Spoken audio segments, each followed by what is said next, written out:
दोस्तों नमस्कार। आज हम बात करने जा रहे हैं वेस्ट बंगाल की। वेस्ट बंगाल में शुभेंदु अधिकारी ने भार संभाली है सीएम की पोस्ट का, और वहां पे क्या हालात है, क्या स्टेप्स को लिए जा रहे हैं वहां पे, और कैसे वहां पे पीस आएगी, कैसे बांग्लादेशियों को भगाया जाएगा, क्या उस पर क्या काम हो रहा है, और साथ में और भी इश्यूज पे बात करेंगे। बात करने के हमारे साथ बैठे हैं शोभिक रॉय। शोभिक, शुभेंदु अधिकारी ने इस टाइम पे भार संभाली है सीएम की पोस्ट का। आपको क्या लगता है कि क्या चेंजेस आ रही है वेस्ट बंगाल के अंदर? जो लोगों की एम्बिशन थी या लोग एक्सपेक्ट कर रहे थे, क्या शुभेंदु अधिकारी उस पर काम कर रहे हैं? अब नमस्कार सर, हमारे सारे श्रोताओं को नमस्ते सूद सर।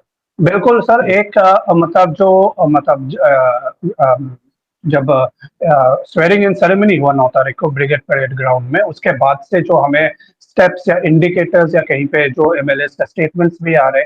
कल तो पहला कैबिनेट मीटिंग हुआ सर, धमाकेदार कैबिनेट मीटिंग हुआ, क्योंकि मतलब बहुत सारे इंपॉर्टेंट जो मुद्दे थे उन पे उनका डिसीजंस लिया गया।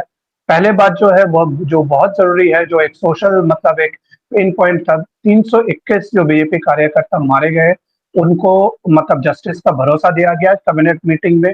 केसेस खुलेंगे जो अभी तक बंद थे या किसी एक स्टेज में फंसे हुए थे। दूसरा जो चीज मेरे को बहुत अच्छा लगा वो ये था कि जो इनके परिवार है उनको सरकार ने बोला है कि मतलब आपका जो जनरल वेलफेयर है, ऐसा नहीं है कि एक बार का कोई किसी को कुछ 1000 रुपए पकड़ा दिया और मतलब निकल गए। उनका जो वेलफेयर है उनका जिम्मेदारी सरकार लेगी, ये उन्होंने शुभेंदु दा ने सीएम जो है वो उन्होंने क्लियरली स्पेसिफाई किया। ये एक बहुत सेटिस्फाइंग चीज था, बिकॉज आपको पता है हम जैसे बंदे एनजीओ, जो मेरा अपना एनजीओ है सनातनी अलायंस के जरिए हम लोग उन दिनों रिलीफ मटेरियल्स बांट रहे थे, मगर सर वो सोल्यूशन नहीं है प्रॉब्लम का। क्योंकि आप एक बार दोगे, 2 बार दोगे, राशन दोगे, 3, मगर उसका जीविका चाहिए, उसका फैमिली का बच्चों का एजुकेशन चाहिए, बहुत सारी चीजें होता है जो करना मतलब बहुत मुश्किल है। आज भी मेरे को पता है बहुत सारे फैमिलीज मतलब बहुत ही स्ट्रगल कर रहे हैं। मतलब शायद उनको बेसिक खाना पीना मिल रहा है, मगर बच्चों का क्या एजुकेशन है, घर बार दोबारा से बने हैं नहीं बने हैं, रोजी रोटी कुछ मिला है नहीं मिला, बहुत सारे प्रॉब्लम्स। तो मैं इस बात से बहुत खुश हूँ कि सरकार ने एक कैबिनेट मीटिंग में पहले स्टेप में इन्होंने ये इशू किया। दूसरा जो हमारा नेशनल सिक्योरिटी लेवल पे, स्टेट लेवल पे, और हमारा एक बहुत मेजर प्रॉब्लम था वो था कि बीजेपी बीएसएफ को जो आपका लैंड जो देना था, स्टेट गवर्नमेंट ने जो वो रोक के रखी थी, और जो करीबन 600 किलोमीटर, 550 से 600 किलोमीटर का अनफेंस्ड जो एरिया था। तो इस पे तो आपको पता ही है सर, सुप्रीम कोर्ट तक मतलब हाई कोर्ट ने भी ममता गवर्नमेंट को ऑर्डर दिया था कि 31 मार्च तक पूरा कंप्लीट कीजिए। उसमें भी वो नहीं किया, सिर्फ 18 या कुछ किलोमीटर देके तब कोर्ट फिर आई, बहुत हड़काया ममता गवर्नमेंट को कि आप फिर क्यों नहीं दे रहे हो। तो वो फाइल जो है वो बिल्कुल क्लियर कर दिया कैबिनेट ने, और एक टीम बनाया है जिसके बेसिस पे 45 दिन में टारगेट दिया है कि कागजी जो काम है बीएसएफ को ट्रांसफर करने का वो 45 दिन के अंदर आपको खत्म करने पड़ेंगे। क्योंकि गांव के एरियाज है, डेंसली पॉपुलेटेड एरियाज है, तो वहां पे आपको मतलब थोड़ा लीगल फ्रेमवर्क भी हमें फॉलो करने हैं। तो वो सब आपको 45 दिन का एक डेडलाइन दिया है और हैंड ओवर हो जाना चाहिए बीएसएफ को तब तक। तो ये दूसरा एक मेजर चीज था। तीसरा जो for political reason sir, BJP के गवर्नमेंट हर स्टेट में नहीं है, मगर सेंट्रल गवर्नमेंट के जो वेलफेयर पॉलिसीज है वो हर स्टेट में चालू हो रहा था, हर स्टेट में लागू था, बगैर वेस्ट बंगाल का। ये ममता बनर्जी ने वो पॉलिसी को मतलब लागू नहीं होने दिया था स्टेट में। तो वो जैसे आयुष्मान भारत जो आपका 5 लाख का जो एक मतलब जन आरोग्य योजना जो है, मतलब पेंशन स्कीम जो है, वो अभी सभी बेनिफिट्स बंगाल में भी जो सभी को मिलेंगे, गरीब तबके के जो लोग हैं उनको मिलेंगे। फिर और भी जो कृषि के लाइन में, फिर और भी जो सेंट्रल स्कीम्स है, वो सारी चीज अभी लागू कर दिया गया है। So it is no longer की मतलब एप्लीकेबल नहीं है। तीसरा चौथा जो एक इम्पॉर्टेंट चीज है वो है कि स्टेट लेवल के जो मतलब WBPS या WBCS या नेशनल कैडर के जो IAS IPS है, इन लोग को ये कभी भी नेशनल या सेंट्रल लेवल पे जो इनके ट्रेनिंग्स फिर ये प्रोग्राम्स होते हैं इनमें जाने नहीं देते थे। ये चीफ मिनिस्टर का स्ट्रिक्ट इंस्ट्रक्शन था कि आप स्टेट से बाहर कोई ट्रेनिंग वेनिंग के लिए कुछ नहीं जाओगे, आप सिर्फ स्टेट में ही रहोगे। उस चीज को लागू कर दिया गया, उस चीज को फिर से मतलब इम्प्लीमेंट किया गया कि हर एक जो सरकारी ऑफिसर है, चाहे IAS IPS हो, उनको वो ब्रॉडर नेटवर्क जो उनका जो ट्रेनिंग्स होते हैं उनमें जाना पड़ेगा। जो छठा एक इम्पोर्टेंट चीज था वो था कि आपने सुना ही होगा, इतने सारे रिक्रूटमेंट स्कैम्स, इतने सारे चीजें होने के वजह से बहुत स्टेट गवर्नमेंट लेवल पे टीचर रिक्रूटमेंट हो, ये हो, बहुत से एप्लीकेंट्स जो थे उनका 2015 से मतलब वो एज लिमिट ही क्रॉस हो गया, क्योंकि मतलब अभी होगा नहीं होगा कब होगा करके डिले करते करते बहुतों का जो बेसिक एप्लीकेशन का जो उम्र होता है, जैसा कि कोई एक पोस्ट के लिए 25 साल है लास्ट या 28 साल है, वो क्रॉस ही हो गया। तो इस बेसिस पे 5 साल का एक मतलब एक बोलते एक रियायत दिया गया है कि या एक लीवे दिया गया कि आप अगर 30 साल के मतलब कोई से भी मान लीजिए किसी में 25 साल का कट ऑफ था तो उसको 30 साल का कट ऑफ किया गया, ताकि अब जैसे खुलेंगे वो रिक्रूटमेंट के मतलब कॉम्पिटिशन से वो, ताकि वो अप्लाई कर पाए। और लास्ट नहीं, सेकंड लास्ट में मैं बोलूंगा सेंसस का जो एक नरेंद्र मोदी जी ने जैसे होम मिनिस्ट्री से जो देश भर में 2011 का हमारे पास लास्ट सेंसस है, उसके बाद एक कंप्लीट सेंसस सर्वे नहीं हुआ था, उस चीज का जो फाइल और मतलब जो सर्कुलर जो इनिशिएट किया गया था वो बंगाल में कोई काम नहीं हुआ। 11 महीना हो गया, शायद जून 2025 में वो फाइल भेजा गया था, 11 महीने से वो एक गड्ढे में पड़ा रहा, कोई किसी ने काम नहीं किया उस पर, तो उसको फिर से चालू किया गया। उसको शुभेंदु दा ने बोला कि अपने जो डिपार्टमेंट्स है ये है, प्लीज आप लोग कोऑपरेट कीजिए और चालू कीजिए। तो ये जो चीजें है सर मेन कैबिनेट मीटिंग में मतलब कल जो मतलब हुआ है, और जो सीएम है श्री शुभेंदु अधिकारी जी ने मीडिया के सामने अपडेट दिया है। दूसरा, इनको छोड़ के जो चीजें कुछ मतलब हुआ है या स्टेट लेवल पे, आप शायद एक पॉडकास्ट में आपने भी शायद कवर किया था, कलकत्ता में जो मतलब आपका जो डीसीपी एक थे शांतनु सिन्हा, उनके नाम पे लुकआउट नोटिस जारी किया गया है ईडी के तरफ से, मनी लॉन्ड्रिंग का केस है। सो ये मतलब ये बंदा भाग गया है, ठीक है ना। इसने यहाँ पे एक नेटवर्क बना के रखा था, मतलब लोअर डेजिग्नेशन पे जाते जाते जाते ऐसे एक नेटवर्क बना के रखा था, जहाँ से ये सारे जो आपके हफ्ता कलेक्शन और ये जो मतलब सिंडिकेट कल्चर है ये चलता था। तो ये इनमें तो ये नेटवर्क को भी, अब ये बंदा तो कहाँ पे है, ये भाग गया, तो इसके नाम पे ईडी ने लुकआउट नोटिस जारी कर दिया। तो इसके अंडर जो टीम्स थे जिनके खिलाफ कार्रवाई अभी भी होना बाकी है, तो इनमें से बहुतों का ट्रांसफर कर दिया गया है, मतलब रिमोट पहाड़ियों वाले एरिया में, ताकि कलकत्ता बेस्ड ये नेक्सस को तोड़ा जाए। ये करीबन 30-40-50 जने हैं जो पूरा ये नेक्सस चलाते थे। तो ये गवर्नमेंट सर्कुलर ऑर्डर के अनुसार इन सबको कोने कोने कोने कोने जगह पे, और प्लस इनके खिलाफ आगे जाके डिसिप्लिनरी एक्शन जो होगा होगा, फिलहाल के लिए इनको यहाँ से हटा दिया गया है। दूसरा, आज एक मैं एमएलए साहब को मैं सुन रहा था वो बोलते हुए कि वो अभी मतलब उनका जो अपना अभी भी बहुत सारे लिस्ट है काम करना, तो अभी भी बहुत सारे है, डीए वगैरह देना है, बहुत सारी चीजें हैं। फिर तो वो बोल रहे थे कि अभी से बंगाल में वो पब्लिक रोड्स पे नमाज पढ़ना को मतलब बैन करेंगे।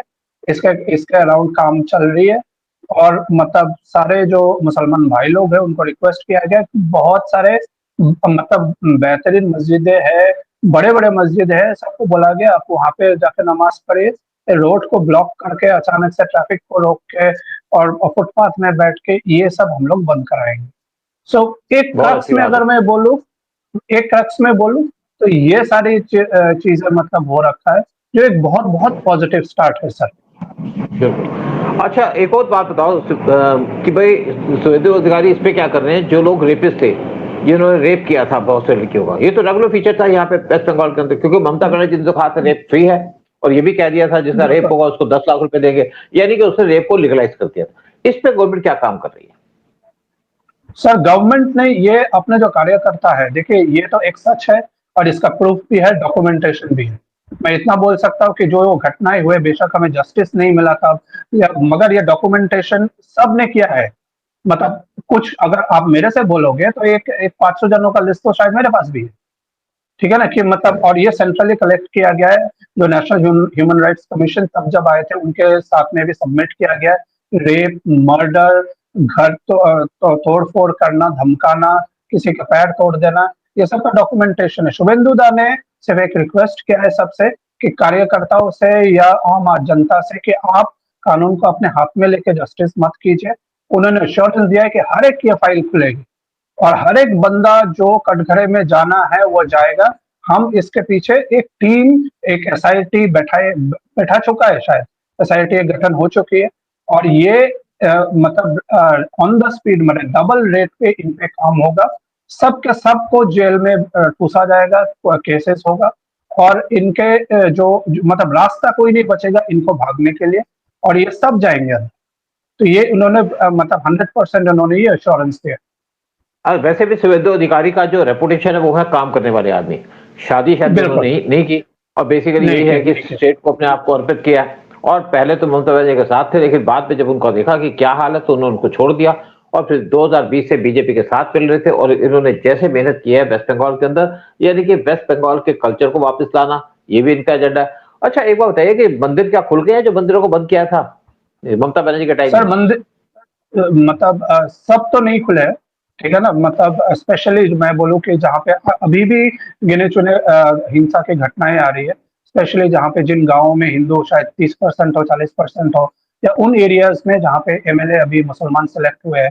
टीएमसी का आपने देखा ही होगा, जो 80-82 जो एमएलए है उनमें से 50% तो मुसलमान, ठीक है ना। तो मतलब 50% से भी ऊपर ही, तो उनके एरियाज में कहीं ना कहीं कुछ हो रहा है। मगर एक चीज पॉजिटिव अभी ये है कि जहां पे भी ऐसे हमले हुए हैं या किसी का घर तोड़ा गया है, तो पुलिस वहां पे पहुंच रही है, जो पहले नहीं था। पुलिस दूर से देखती थी पहले, ठीक है ना, कभी नहीं पहुंचती थी। पुलिस वहां पे पहुंची है और कुछ जो हमारा काउंसलर्स है या एडजॉइनिंग एरिया के जो एमएलए है वो भी पहुंच रहे। एक बहुत अच्छी चीज आज देखा था मैंने या कल देखा था मैंने, हमारा एरिया का ही, न्यू टाउन के जो एरिया में। सर ये एरिया थोड़ा सा मतलब रिलेटिवली पॉश एरिया है। अच्छा, आप तो दिल्ली के गुड़गांव बोल सकते हो या इस तरीके का एरिया है।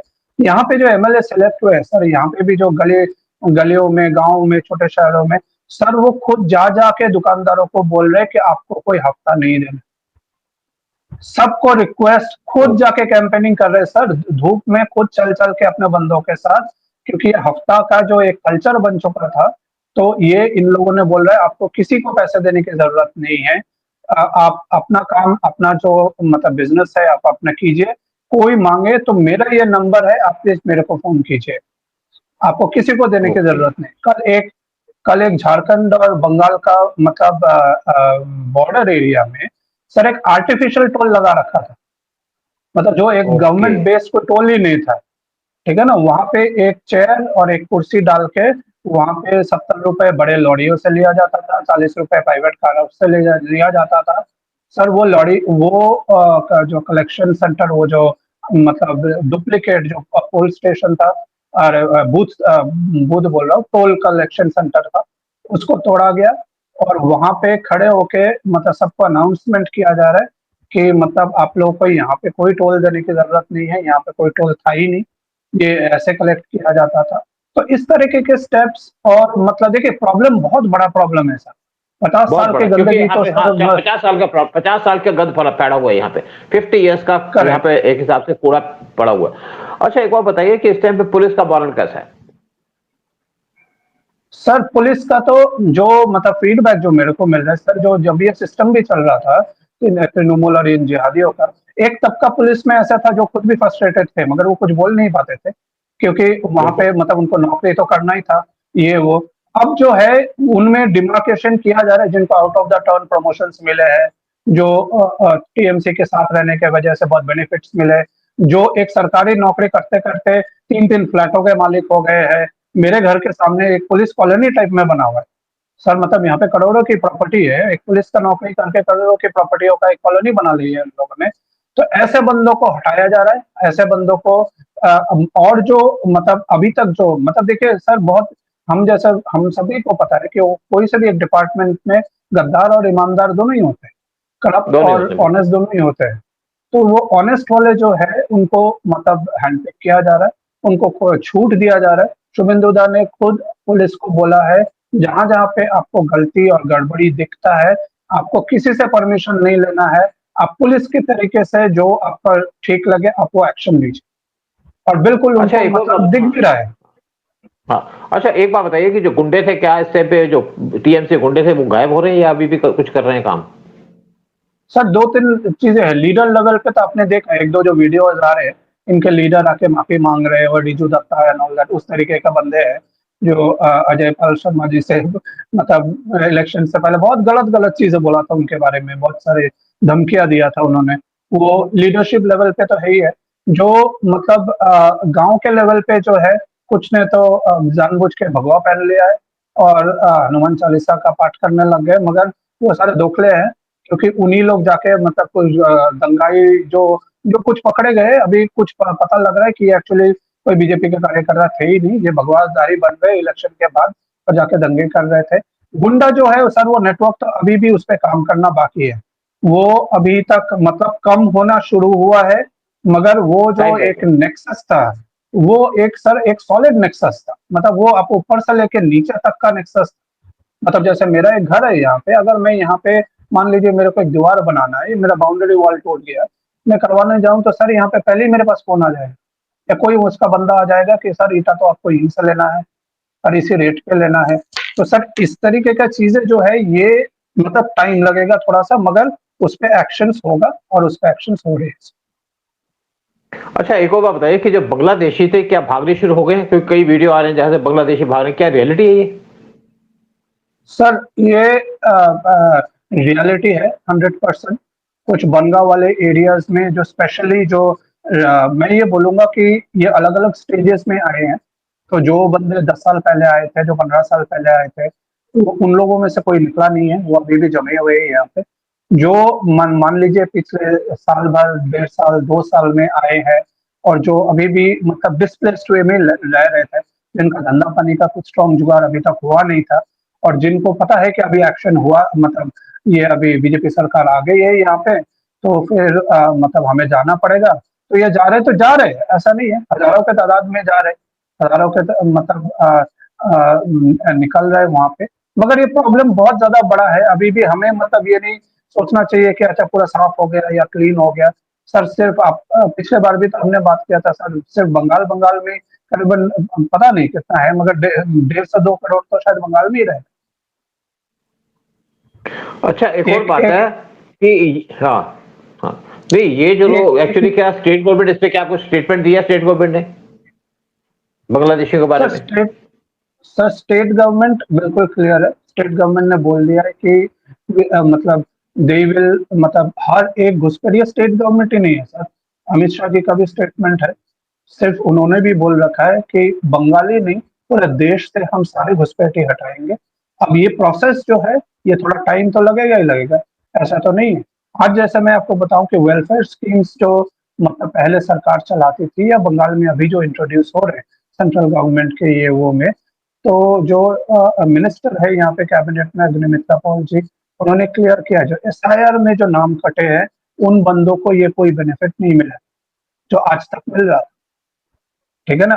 कुछ बंदे गुजर गए, उसका बाप चाचा गुजर गया, थोड़ी मिल गया, मगर वो राशन आज भी उठ रहा था। वो जो यहाँ पे एक लक्की भंडार करके 1,000-1,500 रुपए देती थी ये सरकार, वो पैसे आज भी उठाए जा रहे थे। तो ये मिनिस्टर ने भी क्लियर किया उन सबको किसी को नहीं मिलेगा जो एसआईआर के डेटा में नहीं है। तो जहाँ पे आपने बेनिफिट रोका सर, ये इन लोग भागना शुरू करेंगे, और अब इनके साथ पुलिस नहीं होगा, अब इनके साथ सरकार नहीं होगा जो पहले था, तो ये जाएंगे, मगर जाएंगे अब फेजेस में जाएंगे। और ये किस तरह की रिएक्शन, एक दूसरी बात मैं बोलना चाहता हूँ कि हमारे को भी तैयार रहना पड़ेगा, क्योंकि ये कहीं ना कहीं वायलेंस कर सकते हैं, कहीं ना कहीं कुछ उल्टा सीधा काम कर सकते हैं, कहीं ना कहीं कुछ धमाके कर सकते हैं, क्योंकि जस्ट जताने के लिए कि हम मतलब हम अभी भी पावर में है, हम अभी भी पावरफुल है। और ये वो कल आपने तो देखा ही होगा, वो जो चंद्रनाथ जी का कनेक्शन जो किलर्स थे, वो तो कहाँ कहाँ तक लेके जा रहे हैं सर, वो तो यूपी का संभल तक पहुंच रही है अभी कनेक्शन, कहीं पे नहीं देखो, बांग्लादेश एक के बात पास है, पहुंच रही है। एक बात तो है, यहाँ पे जो 48 घंटे के अंदर लोगों को पकड़ा गया जिन्होंने इनके पीए को मारा था, सुवेंदु के, एक बहुत बड़ा मैसेज है। देखिए होता क्या है कि अगर आप एक ऐसे लोगों को पकड़ लेते हैं तो उसके बाद जो 100 दूसरी क्राइम होनी होती है वो बंद हो जाती है। जो प्लान कर रहे होंगे कि भाई हमने बड़ा काम कर दिया, अब वो पकड़े गए तो इसके बाद जो अगली क्राइम होनी है वो रुक गई। और यही चीज होती है कि बिल्कुल अगर आपकी पुलिस एफिशिएंसी है और अगर आपकी सेंट्रल गवर्नमेंट एफिशिएंट है, तो ऐसे लोगों को जब पकड़ा जाता है तो वहां पे और क्राइम जो होनी होती है वो रुक जाती है, और इससे लॉ एंड ऑर्डर सिचुएशन संभलती है, बड़ी अच्छी हो जाती है। बिल्कुल। लेकिन एक और बात है कि अभिषेक बैनर्जी का इस पे क्या हाल है? सर अभिषेक बैनर्जी का तो मतलब घर के अंदर से तो बाहर निकल नहीं रहे। और मैं ये मतलब ये शायद बंगाल का यूनिकनेस है कि मैं ये बोलना चाहूंगा सर, आप विश्वास नहीं करोगे, उसका घर का एक बड़ा सा कोठी है, शांति निकेतन है उसका नाम। आप आम आदमी वहां पे बैठ के उसको ना ऐसे मतलब चिढ़ा रहा है वहां पे, तू चोर, तू बाहर निकल, तू बाहर निकल। मैं मतलब हम तो सारे अंदर है, अब क्यों छुपा बैठा है? तूने तो धमकी दिया था कि 4 तारीख के बाद हम सबको देख लेगा, हम सबको काट लेगा। अब कहाँ पे सर आम आदमी जाके वहां पे बैठ बैठ के कोई नाटक कर रहा है, कोई ड्रामा कर रहा है। और उसका जो जेड प्लस सिक्योरिटी था वो सब हटा दिया है। सर वो मतलब जेड प्लस से या कुछ सिक्योरिटी, सर उसने छावनी बना रखे थे अपने घर के सामने बिल्कुल। मतलब 4-5 जगहों में पुलिसों का, जहाँ पे मतलब जगह में पुलिसकर्मी इतने कम है, रिक्रूटमेंट हुए नहीं है। इसके घर के आजू-बाजू सर मतलब इट वाज़ लिटरली लाइक अ छावनी। मतलब भाई साहब निकलते थे तो उसका शायद प्रेसिडेंट या प्राइम मिनिस्टर से भी बड़ा कैवलकेड होता था पीछे। मतलब 15 गाड़ियाँ सामने, 15 गाड़ियाँ पीछे, मतलब बिल्कुल माफिया डॉन बना हुआ था। आज तो वो चूहा बिल्ली की तरह फंसा हुआ है और उसको पता है कि कानून वहां तक पहुंचेगा, कानून बिल्कुल उसका पहुंचेगा। देखिए, गर्दन तक पहुंचेगा, 100% पहुंचेगा उसको। देखो शोविक, अगर मैं यस सर। सेंट्रल एजेंसीज की बात करूं तो मैं आपको गारंटी दे सकता हूं यहाँ पे बहुत बड़ा प्लान चल रहा था। ये जो बड़के मार रहा था, जो धमकियां दे रहा था, इसलिए था कि इसके पास बहुत सी फॉरेन पावर इसके साथ थी। इसको लगा कि मैं इलेक्शन जीत जाऊंगा, क्योंकि ममता बनर्जी ने सब कुछ होने के बावजूद भी सोचा नहीं था कि वो पावर से हट जाएगी। उसको लगा था फिर भी इलेक्शन जीत जाऊंगी और उनको सबक सिखाऊंगी। इसीलिए अभिषेक बनर्जी धमकी दिया करता था लोगों को। और दूसरी बात है कि इनके साथ जो कौन सा शेख था, जो जिसने अमित शाह को भी धमकी दी थी, या जो एसपी था, यूपी से आया था, वो शर्मा, उसको धमकी दी। उसका शाहजहान, क्या, शाहजहान, उसका क्या पोजीशन, शाहजहान एक था उसकी वो क्या जो, पोजीशन? हाँ। सर वो तो भाग गया। जो साउथ 24 परगना का मतलब वो गुंडा था, नामी गुंडा था। तो वो तो वहां से भाग गया। अभी जो खबरें आ रही है कि वो पता नहीं वो बांग्लादेश भाग गया होगा। उसके जो टट्टे बट्टे थे वो सारे मतलब वहां से छुप गए। उन उसका एक ऑफिस ऑफिस में तो अभी मतलब उसको तोड़ फोड़ करके आम आदमी घुस गए वहां पे। और उसने उसके झंडे झंडे हटा के वहां पे अपने जो बीजेपी वगैरह का फ्लैग वैग लगा दिया वहां पे। तो अभी एक एक एक आपको पता है एक बाई इलेक्शन मतलब एक री इलेक्शन एक जगह पे बचा हुआ है। हाँ। फलता बोल का हाँ। एरिया है, एक सीट का बचा हुआ है। तो ये बंदा जो है इसका जो वो साउथ मतलब 24 परगनास का ये फलता वलता एरिया, गोशाबा जो सुंदरबन वाले बेल्ट का एरियाज है, यहाँ पे इसका दबदबा चलता था, स्मगलिंग चलता था, ये वो सब करता था, डराता था, हिंदू औरतों को रेप करता था, ये वो बहुत सारी चीजें था। तो इसके खिलाफ तो एक्शन तो होगा ही होगा और इसके चट्टे बट्टे के खिलाफ भी एक्शन होगा। और मतलब अभी तो आम जो हिंदू जनता भी है वहां पे सर बहुत जाग गया है सर। मतलब सल्यूट टू देम सर। मैं वहां पे गया हुआ था पिछले बार कई बार। तो सर वो हालत मेरे को बहुत ही खराब लगता था और क्या करें हम समझ में नहीं आता था, बिकॉज मतलब it was totally hopeless condition. मतलब जैसा होता है ना कि आप ये लगा लो कि 10 हिंदू फैमिली कोई पाकिस्तान के किसी सिंध में रह रहा है, वैसे वाली बात कि उसका आवाज ही नहीं, क्या करेगा वो? ठीक है ना, बिल्कुल कोई सही आ रहा बात। है, कोई मस्जिद से आ रहा है, कोई आ रहा है, कुछ बोल रहा है, कुछ कर रहा है, मगर हम कुछ नहीं कर पा रहे, हम बैठे देख रहे हैं। तो सर उस तमाम जनता को तो मेरा सल्यूट है सर, आज वो खड़े हुए हैं और खड़े हुए हैं नहीं, और जनता को मतलब देखो शोभिक, जिस जैसी पोजीशन थी वहां पे, डर था लोगों को कि दोबारा ममता आ गई तो छोड़ेगी नहीं हमें। ये तो सेंटर को भी डर था, बिल्कुल और सेंटर को पता था कि बिल्कुल ममता बनर्जी वहां पे क्या करने वाली। इसका तो पूरा प्लान था, यानी कि बांग्लादेश को के साथ मर्ज करने का और वहां का पीएम बनने का। ममता बनर्जी का यही प्लान था, और ममता बनर्जी को लगा था कि मेरे साथ सीआईए आ जाएगी, मेरे साथ आईएसए आ जाएगी, लेकिन कोई किसी के साथ नहीं आता। भाई, यहाँ इंडिया है, इंडिया के अंदर मोदी का राज चलता है, इंडिया के अंदर रूल चलता है, रूल, लॉ ऑफ रूल चलता है। यहाँ पे जो आप बात कर लोगे बांग्लादेश की तरफ से कि वो आ जाएगा, कोई आपके साथ नहीं आएगा। सिर्फ आपको कहेंगे आप इंडिपेंडेंट डिक्लेयर करो, 17 करोड़ आपके साथ आ जाएंगे। हमें 4 घंटे लगेंगे बांग्लादेश को खत्म करने में, बर्बाद करने में। पाकिस्तान के अंदर हमें 2 दिन लगेंगे, लेकिन यहाँ पे 4 घंटे के अंदर बांग्लादेश को बर्बाद कर सकते हैं, खत्म कर सकते हैं। अच्छा, एक और बात बताओ कि जो इस टाइम पे वहां की गवर्नमेंट है बांग्लादेश की, वहां से कोई रिएक्शन है, कोई स्टेटमेंट आ रही है वहां पे? सर मतलब एक कुछ तो मतलब वो जिहादियों का स्टेटमेंट तो आ ही रहे थे पहले से, आपने भी देखा होगा। कुछ मतलब ऐसा बोल मतलब एक तो आया था जो बोल रहा था ममता बनर्जी के लिए कि मतलब आप वहां पे ना एक आजादी घोषित कर दीजिए, दिल्ली से आजाद हो जाइए आप, और 17 करोड़ बांग्लादेशी आपके साथ है, हम अपना अलग देश बना लेंगे, फिर वो कुछ मौलवी और कुछ मतलब मौलाना है। तुम्हारा मतलब है कि जो 17 करोड़ भूखे नंगे और हाँ, सिर पैर के लोग हैं, ये आ जाएंगे, इंडिया डर जाएगा। हाँ, इनको क्या पता नहीं हाँ, है कि हमने हाँ, कैसे पाकिस्तान को हराया था 1971 वार के अंदर, उनके 93,000 सोल्जर्स को बंदी बना लिया था। ये जो बिल्कुल। इधर धमकी देने से बाज नहीं आता, वैसे भी कहते हैं चिकन नेक कौम ले लेंगे, बड़ी धमकी दिया करते थे। आज इनकी जुबान पे ताला लग गया क्या? क्या लगेगा? लेकिन बिल्कुल। फिर भी हम एक बात कहेंगे कि यहाँ पे जिस तरीके से शुभेंदु ने गवर्नमेंट को संभाला है वेस्ट बंगाल के अंदर, और जब 2021 में इनको सीएम बनाने की बात थी, तो उनको ऑब्जेक्शन थी कि इनको क्यों प्रायोरिटी दी जा रही है क्योंकि इन्होंने 2020 में इन्होंने बीजेपी ज्वाइन की थी। लेकिन अब जिस तरीके से शुभेंदु अधिकारी ने काम किया है, जिस तरीके से उन्होंने अपने आप को दिखाया, जिस तरीके से यहाँ पे काम किया जा रहा है, तो इनको तो एक्सेप्ट ही कर रहे हैं। और बीजेपी ने जो शायद गलतियां या कुछ इसी इश्यूज पिछले इलेक्शन में थे, आज उनको रेक्टिफाई किया। लेकिन ममता रेक्टिफाई। बनर्जी वो चूर थी, यानी ममता बनर्जी पूरी चूर थी कि उनके पास पावर है, पावर फिर आएगी। लेकिन पावर जाने के बाद ममता बनर्जी शायद हिल चुकी हैं, और इलेक्शन पे उन्होंने अपना रिजाइन भी नहीं किया। अच्छा, एक बात फाइनल बताइए, ममता बनर्जी की कोई स्टेटमेंट आ रही है? सर स्टेटमेंट आ रहे, जैसे वो 9 तारीख का जब स्वेरिंग इन सेरेमनी हुआ, उस दिन तो रविंद्र जयंती भी था, मतलब रविन्द्रनाथ ठाकुर जी का जयंती था। तो मतलब उन्होंने अपना कालीघाट में जो अपना अपना जो प्राइवेट घर है, तो वहीं पे मतलब फोटो वगैरह मतलब रविन्द्रनाथ टैगोर जी का लगा के जो उन्होंने मतलब छोटा सा जो फंक्शन वगैरह किया, उन्होंने वो वहां पे भी बोल रहे कि हमें जमीन नहीं दिया गया, हमें हमें वो बड़े से रविंद्र जयंती सेलिब्रेट करने का परमिशन नहीं मिला, पुलिस ने नहीं दिया, ये वो करके रो रही थी। और उसका जो सेलिब्रेशन था सर, वो देखने लायक था सर। हम जैसे बंदों को तो बहुत खुशी हुआ कि गिने चुने, मतलब उसने शायद 50 जन इकट्ठा किया होगा, साथ में उसके दो दो मंत्री थे सर। वो ऐसा डिप्रेसिव, मतलब रविंद्र जयंती एक हमारा एक सेलिब्रेशन जो है, वो एक खुशी का एक सेलिब्रेशन होता है, जहाँ पे संगीत होता है, मालाएं होती है, मतलब बहुत सारे एक एक्टिविटी होता है, जैसे पॉजिटिव वाइब। उसका ऐसा डिप्रेशन था, वो आज भी मतलब अपील कर रही है कि जिस पार्टी को वो हरा के आई है, लेफ्ट कम्युनिस्टों को, वो आज अपील कर रही है कि एक समय आ गया है कि हमें वामपंथी और अति वामपंथ जो अल्ट्रा लेफ्ट है, सब मिल के हमें काम करना चाहिए और बीजेपी को हराना चाहिए। जबकि उसको भी पता है उसके साथ वाले सब छोड़ के जा रहे हैं। तो टीएमसी में मेजर भगदड़ मचा हुआ है सर। ये आने वाले टाइम बीजेपी का एक पॉलिसी है, लीडरशिप लेवल पे उन लोग किसी को लेंगे नहीं। तो अब ये जो नेता है, जो टीएमसी वाला नेता है, जो छोड़ना चाहते हैं, तो उनको एक्चुअली पता नहीं लग रहा है कि कहाँ पे जाएंगे। ये कभी कांग्रेस को वहां पे जा रहे हैं अभी, ठीक है ना, क्योंकि उनको पता है बीजेपी जो गलती पिछले बार किया था बीजेपी ने, इस बार नहीं करेंगे।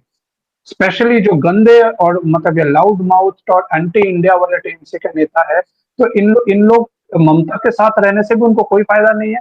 और आज वो जाएंगे कहाँ पे, उनका पॉलिटिकल करियर भी टोटली डूम दिख रहा है। एक रास्ता बचता है कि वो जाएंगे कांग्रेस के पास, और कांग्रेस कुछ खास है ही नहीं यहाँ पे। तो ये सब खिचड़ी मतलब यहाँ पे मचा हुआ है। तो ये पार्टी खत्म होना है सर, ये टीएमसी अगले 6 महीना साल भर में देखना, ये इसका नामो निशान भी नहीं है। बिल्कुल। अच्छा, मुझे एक और फाइनल बात बताइए कि मुस्लिम क्या सोच रहे हैं इस टाइम पे, जो वेस्ट बंगाल के अंदर यानी कि इंडियन मुस्लिम्स हैं, उनका क्या थिंकिंग है इस टाइम पे? सर इंडियन मुस्लिम्स का थिंकिंग मैं तो बोलूंगा, मतलब दो व्यू पॉइंट्स है, बड़ा कैच 22 है। क्योंकि कहीं पे आप जैसे मतलब एडुकेटेड या जो भी रोजी रोटी चला रहा है, अपना अपना घर परिवार चला रहा है, देखिए एट द डे एंड हर किसी को अपना घर परिवार चलाना होता है, एक सुकून चाहिए लाइफ में, चाहे आप जो भी मानते हो। तो वो कुछ मुस्लिम्स तो मतलब खुश है, ठीक है ना, कि एक सरकार आई है जो स्टेबिलिटी देगा। कि घुसपैठियों से उनको भी दिक्कत था, क्योंकि वो आ रहे उनके एरियाज में आके, रिसोर्सेज तो वो भी ले जा रहे।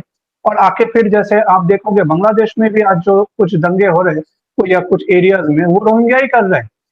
और वो रोहिंग्या आके जो लोकल बांग्लादेश मुस्लिम्स थे उनको डिस्प्लेस कर दिए। कुछ एक आइलैंड्स में जो बर्मा म्यांमार से आके बांग्लादेश में चिटागोंग साइड में जो इन लोग आके बसे हैं, आज वहां पे लोकल मुस्लिम बांग्लादेशी जो बांग्ला बोलते हैं, वो माइनॉरिटी बन गए वहां पे। तो ये घुसपैठी तो जहां पे भी जाएगा, चाहे वो मतलब बंगाल में भी आके वही काम कर रहे हैं। But I will still not go by that logic sir. BJP को तो इन्होंने कोई वोट तो दिया नहीं है यहाँ पे, ठीक है ना, जैसे वो इंडिया में भी पूरे जगहों में करते हैं। तो भरोसा तो सर तभी आएगा जब आप मतलब देश के उन्नयन में अब हिस्सेदार बनोगे, तब लगेगा। ज्यादातर तो आज भी मेरे को जो हार्डकोर ही लगते हैं, जो ये स्पेशली ये बॉर्डर एरियाज में से जो एमएलएस जीते हैं, टीएमसी के सारे मुस्लिम मुस्लिम वाले हैं, मुर्शिदाबाद बेल्ट्स में कुछ जीते हैं, कुछ मालदा में, कुछ और एरियाज में जहाँ पे भी इनका डोमिनेंस है। सर ये तो हमारे वॉच लिस्ट में रहना पड़ेगा, because you don't know which side they बिल्कुल आर गोइंग बिल्कुल। टू। अच्छा, आपने रोहिंग्यास की बात की, मैं बता दूं आपको कि बांग्लादेश के अंदर बहुत ज्यादा रोहिंग्यास आए थे, तो उन्होंने वहां पे कैंप्स बना रखे हैं इनको रखने के लिए, और रोहिंग्यास वहां से भागने की कोशिश करते हैं क्योंकि कैंप पे कोई रहना नहीं चाहता। फिर एक आपने आइलैंड की बात की, एक आइलैंड है जो एक कहा जाता था कुछ महीने पानी के नीचे रहती है, वहां पे भी शेख हसीना ने इनको बसा दिया था। वहां पे यानी कि वो बिल्कुल आइलैंड है, वहां पे पानी आ जाता है, वहां पे फैसिलिटी थी नहीं, लेकिन वहां से भागने के चक्कर में। लेकिन अब बात यह है कि जो मेन रीजन यह है कि जब शुभेंदु अधिकारी ने इस टाइम पे सत्ता का भार संभाला है, तो इनसे बहुत सी उम्मीदें हैं, और उम्मीदें हैं, और साथ में ये भी उम्मीद है कि ये सारे काम पूरे करेंगे क्योंकि इनकी कमिटमेंट भी है और ये काम भी करना चाहते हैं। करप्शन इनके माइंड में है नहीं। दूसरी बात है कि ये देश के लिए काम करना चाहते हैं, शायद इन्होंने की नहीं। देश को। और ममता बनर्जी को बिल्कुल जिस तरीके से है, वो जिस तरीके से डिमोरलाइज है, उन्होंने जैसे लोगों को यहाँ बर्बाद किया, जैसे लोगों को लूटा, जैसे हिंदुओं को तंग किया, जैसे परेशान किया, और स्टेट की डेवलपमेंट नहीं की। जब वहां पे डेवलपमेंट का काम होगा तो लोगों को एम्प्लॉयमेंट मिलेगी। जो बंगाली वहां से बाहर भाग गए, वो भी वापस आना चाहेंगे, कि अपने स्टेट में आना चाहेंगे। नेचुरली हर एक बिल्कुल आदमी अपने घर के बिल्कुल आसपास रहना चाहता है। फिर जो यहाँ पे मुस्लिम है, बिल्कुल जो अपने परिवार के बारे में सोचते हैं, उनको एम्प्लॉयमेंट मिलेगी या जॉब मिलेगी तो वो भी खुश होंगे। लेकिन दूसरी बात ये भी है कि जो एंटी नेशनल एलिमेंट है उन पे तो काम किया जाएगा, और यहाँ पे गवर्नमेंट का जो मेन स्टेप पे अचीवमेंट है, वो है जो 3 टेररिस्ट जिन्होंने शुभेंदु अधिकारी के पीए का मर्डर किया था, उनको 48 घंटे के अंदर पकड़ लिया। तो इससे ये भी लगता है कि इस टाइम पे सेंटर बड़ा एक्टिव है यहाँ पे वेस्ट बंगाल के अंदर, और बिल्कुल वेस्ट बंगाल बिल्कुल को अच्छी पोजीशन में देख करके। और वेस्ट बंगाल एक वो स्टेट है जहाँ पे कल्चर बहुत ज्यादा है, जहाँ पे एजुकेशन भी बहुत ज्यादा थी, यानी कि बहुत टाइप के एजुकेटेड लोग ये रहते थे यहाँ पे, और जो 50 साल के रूल के अंदर वहां से भाग गए या भागना पड़ा। आज ऐसा लगता है कि वेस्ट बंगाल देश से मिल चुका है, अदरवाइज वेस्ट बंगाल देश से अलग होने की पूरी तैयारी हो चुकी थी। और यहीं पे प्रोग्राम खत्म करते हैं। आपसे रिक्वेस्ट करते हैं कि आप अपने व्यूज दीजिएगा, आपको प्रोग्राम कैसा लगा, और साथ में अपने कमेंट्स भी दीजिएगा, और प्रोग्राम यही खत्म करते हैं। जय हिंद, जय बिल्कुल भारत। सर। जय हिंद, जय भारत, जय श्री राम सर।